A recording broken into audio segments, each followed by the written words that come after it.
కూటమి ప్రభుత్వం ఇంకా స్పెషాలిటీ. ఎందుకు స్పెషాలిటీ అంటే వాళ్ళు రావడమే అధికారంలోకి మాకు విపరీతమైన అనుభవం ఉంది, మాకు కేంద్రం నుంచి బ్లెస్సింగ్స్ ఉన్నాయి, అంతా మేము కలిసి మా అనుభవంతో అసలు అప్పును కంప్లీట్గా తగ్గించేసి సంపదను విపరీతంగా సృష్టించి ఆ సృష్టించిన సంపద ప్రజలందరికీ కూడా పంచిపెడతామని చెప్పి వాళ్ళు రావడం, పాలనలోకి రావడం జరిగింది. మరి 1 సంవత్సరం అయింది.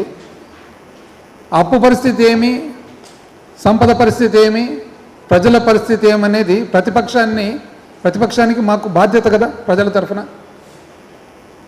అసెస్ చేసి ప్రభుత్వాన్ని ఎక్కడ మీరు పొరపాటు చేస్తున్నారు అని చెప్పి చెప్పాల్సిన బాధ్యత ఉంది. కాబట్టి ఈరోజు వైఎస్ఆర్ కాంగ్రెస్ పార్టీ తరఫున ఇక్కడ ప్రభుత్వానికి వివిధ విషయాలు ప్రజలకు కూడా తెలియజేయడం జరుగుతూ ఉంది.